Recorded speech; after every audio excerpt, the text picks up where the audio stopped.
States are furious with the Biden administration and the federal government, and they are saying that they are going to start sending more troops to the U.S. southern border if something isn't done.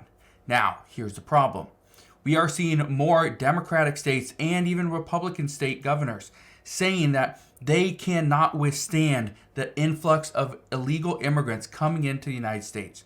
They don't have the resources. They don't have the funding. They have absolutely nothing, and it's crushing every single state. Now, here's what I can tell you. States are going to start pushing back on the Biden administration, and actually President Biden himself. Here's why some are very concerned, because as we get closer to this presidential election, which over the past 6 months, many people have said that President Biden will not win this upcoming election. He has no shot at winning this upcoming election because he is deteriorating. Not only that, we are now seeing that this crisis, this border crisis, this migrant issue is turning into a massive problem that every single state is now wanting answers for. Well, here's what's happening. We are not seeing anything done. But I'm going to address why some are speculating that the Biden administration is not going to do a single thing, and every single state is going to have to push back against them moving forward. So I will address that in just a moment. All I ask is one thing. It takes 2 seconds. Go ahead, hit that like button if you enjoy these daily updates. And now let's begin.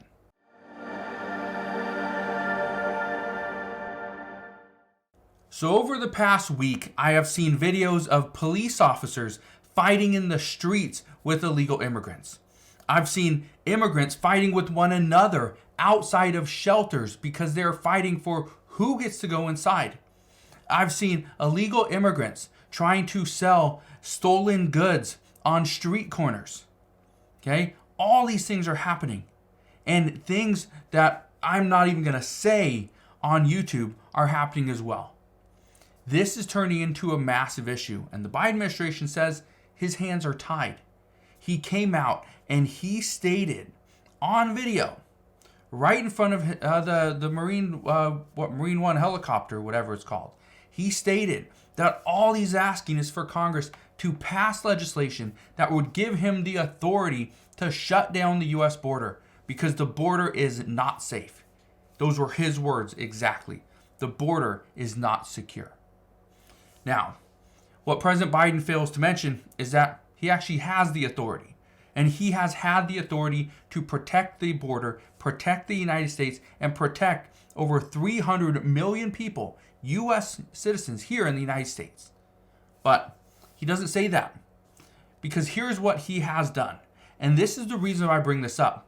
Is because according to Speaker Mike Johnson, he says that President Biden is not the one that is really handling everything. Just look at this right here. It says Speaker Johnson says Biden not allowed by staff to take action on the border. Many people believe that President Biden is simply a puppet. He is there as just the front man, but he doesn't make any decisions. He's not the one that gets to actually, he speaks, but what he says is written for him. He doesn't get to come up and say and answer any questions if there was not a written response for him. Here's what I can tell you.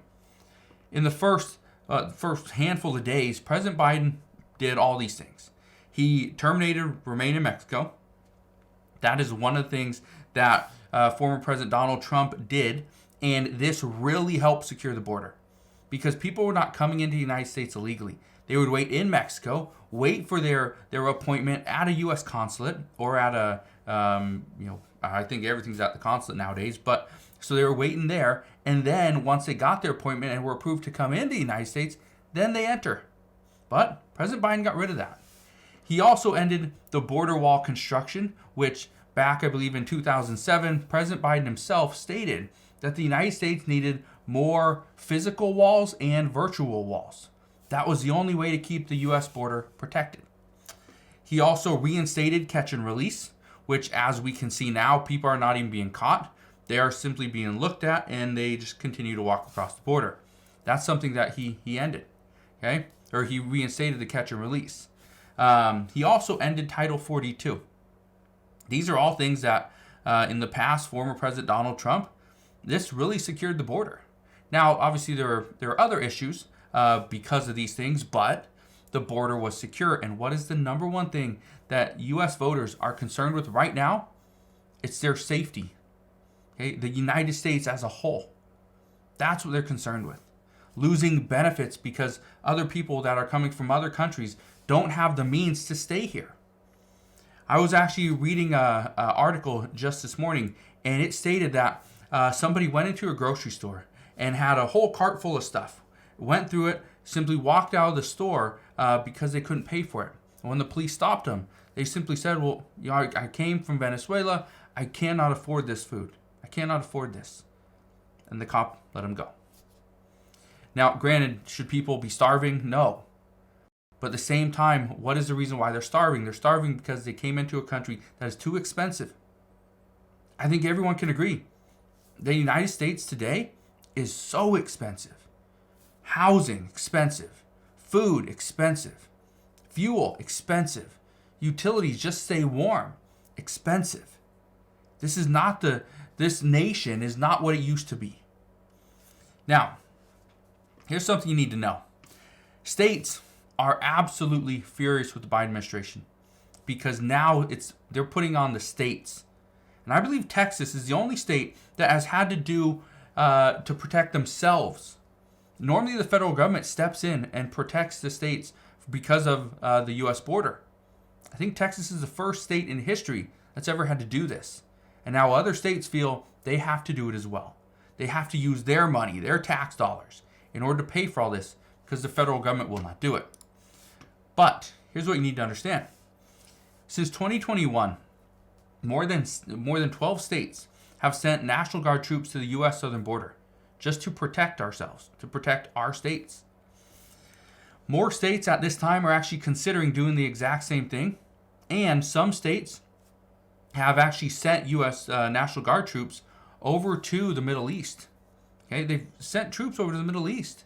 Here's the problem. They're asking, why are we sending troops overseas when we have a problem right here on our border? Why is this not the priority? It's a question nobody has an answer to. Now, one thing that I can tell you is that so many states are considering sending troops to the U.S. southern border because they understand that the Biden administration is not going to do a single thing. Can't do anything. But why won't President Biden do anything? This comes down to the mail people coming in, and it comes down to the year we are in. Not 2024. It's a presidential election year. It's a big year. Just this morning on Fox News, okay, Fox Business, Speaker Mike Johnson, he had something interesting to say. I want to read this to you. Look at this. He says he knows that he has the authority.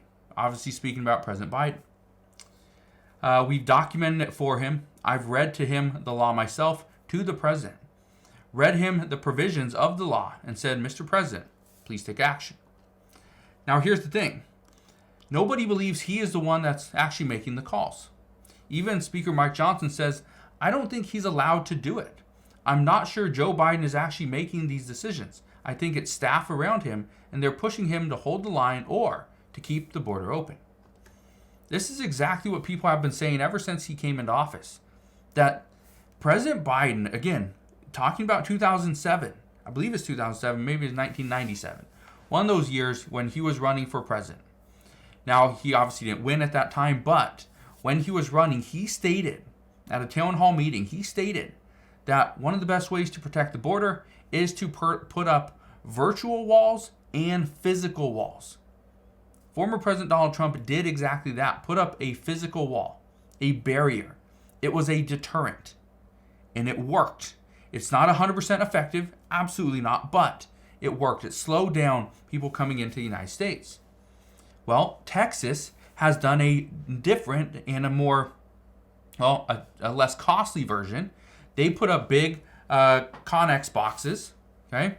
Big boxes, big storage boxes that I think are like 10 feet tall that are difficult to jump. But on top of those boxes, hanging over, they put razor wire, okay?